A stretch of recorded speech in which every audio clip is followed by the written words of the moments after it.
What up, naughty steppers? It's Connor Whitmore here again with another review for you on the Nawtystep channel. And today's video is going to be a little different. An idea which I've had for a while, but which I wanted to do once I'd found my feet with the channel in terms of content production and establishing a sort of rhythm.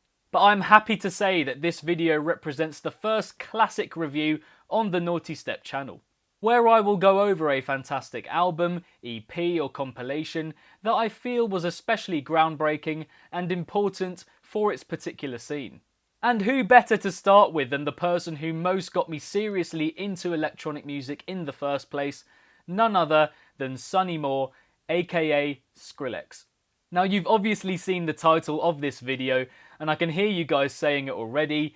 You know, what about Scary Monsters and Nice Sprites, the title track of which changed the face of bass music undeniably back in 2010? Or More Monsters and Sprites, which has some of the most compelling, epic dubstep tracks in history. Or even his breakthrough EP, My Name is Skrillex, regarded by many as one of the best debut EPs within the wide spectrum of electronic music. But no, ladies and gentlemen, it is Moore's fourth EP, Bangarang, which for me constitutes as the most forward-thinking of the lot. And let me explain why. First of all, a classic review is designed to be dedicated solely to one artist, and each of those three first EPs mentioned have remixes in them. It would feel slightly uncomfortable getting really into the analysis of Skrillex's stuff before remembering that I have to mention the remixes on top of that, the styles and approaches of which are completely different and don't necessarily align with Skrillex's method of production. But beyond that point, the Bangarang project stands as the most significant paradigm shift for Moore as a producer. Released in 2011, winner of 2 Grammys in 2013, certified gold by the Recording Institute Association of America in 2016, the EP where Skrillex really came into his own as someone who could experiment not only with his sound, but with musicians from completely different and unexpected fields. The moment where the mainstream stood up and took notice of this guy as someone who could be a true force for music in his bringing together of seemingly polarised approaches to musical creation. Both for better and for worse. I mean, on its release it was greeted with a lot of praise, but also a lot of intense criticism. Some saying that it found itself in this weird middle ground between the accessibility of pop and the somewhat exclusive appeal of dubstep. But one thing's for sure, this EP pushed boundaries and brought worlds together that many thought simply wasn't achievable. And I know what you guys are thinking, but that's not what we love Skrillex for, Connor. Bangarang is heavy, but it's nothing on the stuff that got me into his music in the first place. But it's in realising the sheer artistry on show here, in blending all of the different styles that he does, that this can be realised as the pinnacle of his career so far. Across these 8 tracks we have dubstep and brostep, electro, glitch hop, CHILLSTEP / electro pop, bits of metal and alternative rock in there. Some have even argued that there are trance and drum and bass elements in this EP too, which I'm still not too sure of. But anyway, the point stands. In terms of reaching into several wildly different styles of music and blending them all together in a coherent way, this EP has a lot to offer. All of which come under the Bangarang umbrella to display the first real sign of Skrillex's brutal dubstep being delivered through a brighter, more accessible medium. If his most renowned tracks prior to this, such as Scary Monsters and Nice Sprites, Roughneck Full Flex and First of the Year, are Skrillex at his darkest and grungiest, Bangarang is Skrillex in colour. Retaining that gritty, belchy Transformers aesthetic, yet told in a more eccentric, vivacious way to make it more listenable for the common ear. Giving his bellowing sound a poppy twist to inject a newfound life and energy into his production style. Evident from the off with the explosive, glaring, inescapably in-your-face track Right In. A song that on first listen blew me away simply because I had heard so many different versions of it leading up to that moment. More than anything, I was happy it existed. Gripping and emphatic with the simultaneously piercing and angelic vocal sample and the manic contortion of sounds happening underneath. Short but extremely sweet, I think you'd be hard pressed to find a more attention-grabbing start to an EP, especially with this one coming in at exactly 3 minutes. Following that with the title track, which quite frankly is ridiculously undervalued in terms of providing the guiding light for where dubstep was to go. Bringing so much flavour and personality into dubstep with this brilliantly bouncy, playful and uninhibited take on that style of music. So clear was the liberated feel of this tune that you could argue it paved the way for dubstep at large to allow musicality into its formulation. Because I'm not talking about the melodies you hear on tracks like Scary Monsters and Nice Sprites, or Roughneck Full Flex, but infusing melody into the grittiness that dubstep provides, something which Chime terms as colour bass. The musicality continues with Sonny's collaboration with The Doors, minus Jim Morrison, whose vocal in this track, post-death, is incredibly prophetic. Talking about how we will one day see people produce sounds on machines to create songs solely through that means, something which Skrillex, one of the poster boys for that technique, is. That point aside, this is just such an insane coming together of musicians and methods, and the result, in my opinion, is exactly what you would expect. A purely joyous number that just sounds like a load of people giving their truest musical input and having a bloody great time. I will never get enough of that octave change in the second drop, so invigorated and vibrant. There is nothing stopping this track in its mission to show how two completely contrasting worlds can collide. I must say, however, that the music video for this track is particularly interesting, and I'm still not quite sure how it relates to the song, but I'm sure I'll get there one day. The EP then goes down a slightly less musical route with its following 3 tracks, but maintains that brightness to once again present itself as something more approachable. The uncontainable track The Devil's Den, the second drop of which is possibly my favourite on the whole EP. The quirky adventurousness of Right on Time, the ferocious and braggadocious Kyoto.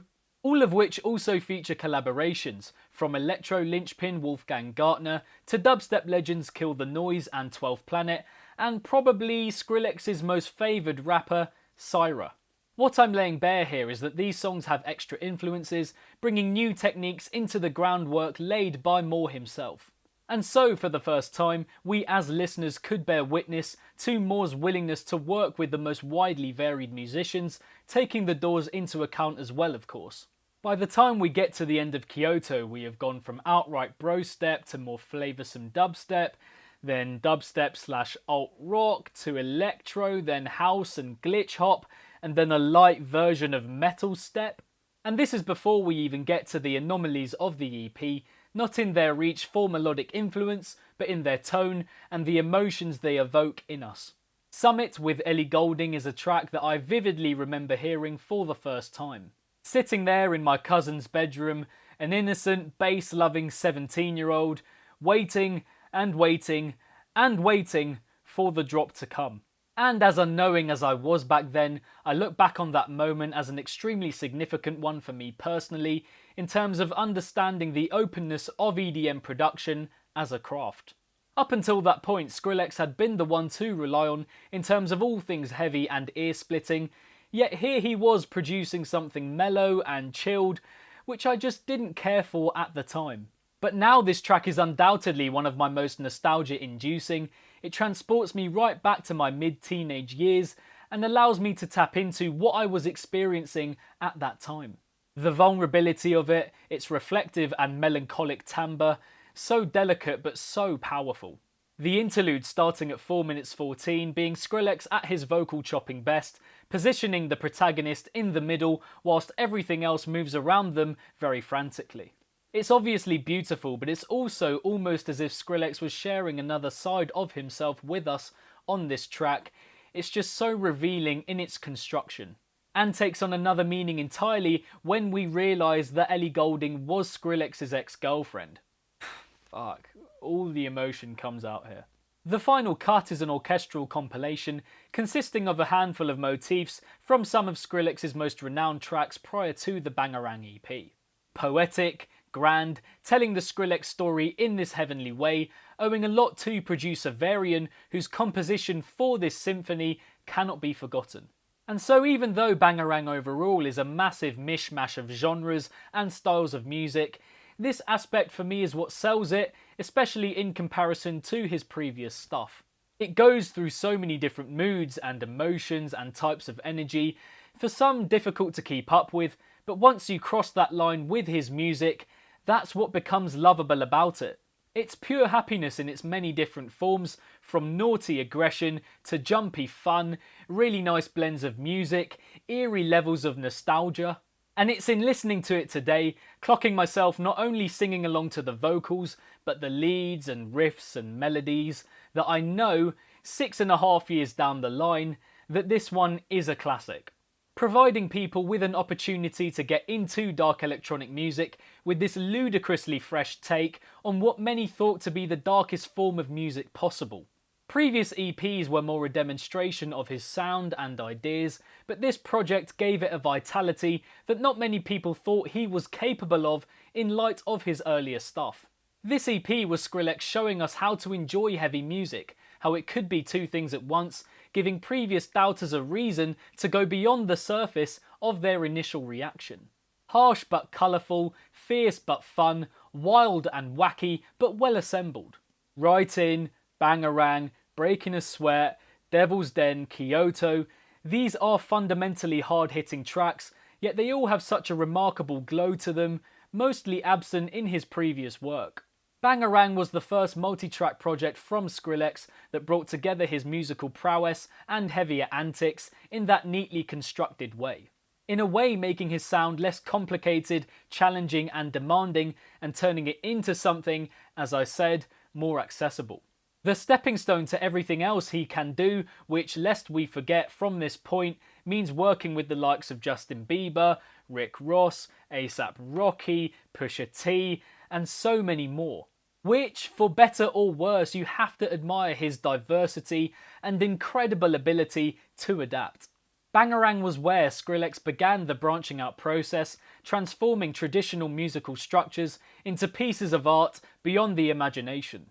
In the process enlightening us to the most creative sides of making not just dubstep, but electronic music and even music full stop, to be honest. Showing that there were no boundaries in terms of collaboration and the cross-pollination of ideas, the most starkly aggressive opposites are brought together expertly well here throughout.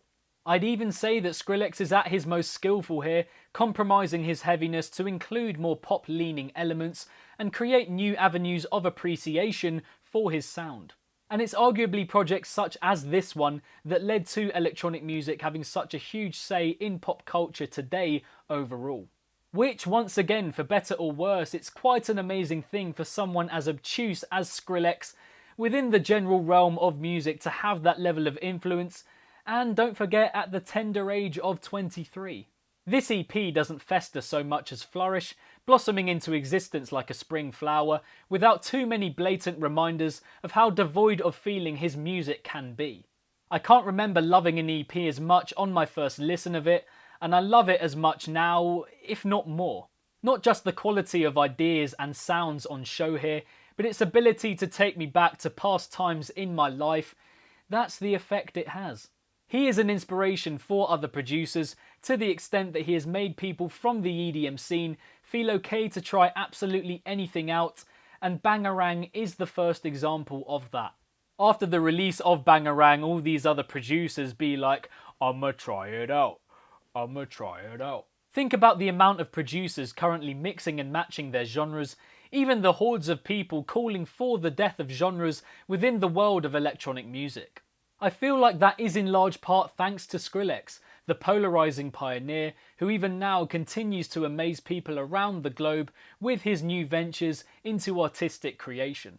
But Bangarang in particular was a very important EP for many people, normal fans and producers alike.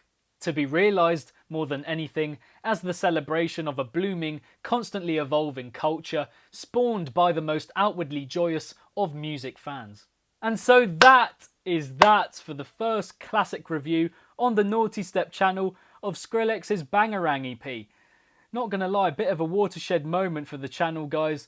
I've always wanted to do one of those, but there will be way more of them coming out in the future, so be sure to keep your eyes peeled for those when they come out. How important is the Bangarang EP for you guys? Where would you rank it in your favourites of all time? Do you have a favourite track of the 8? let me know in the comments below. If you enjoyed this review, then be sure to give it a big old thumbs up and subscribe to the channel if you haven't already. Nawtystep is all about in-depth analysis of dark electronic music across a wide variety of bass-fueled genres, from dubstep to trap, bass house, drum and bass. So if that stuff interests you, which I assume it will do if you've been watching this video, then be sure to subscribe. Next to my head there should be some other dubstep reviews from the Nawtystep channel, so be sure to check those out if you enjoyed this one. And don't forget to like and follow Nawtystep across social media if you haven't already, all of which is in the description box down below. And lastly, and as ever, if it's naughty, then you know guys, so be sure as always to keep it naughty and stay safe.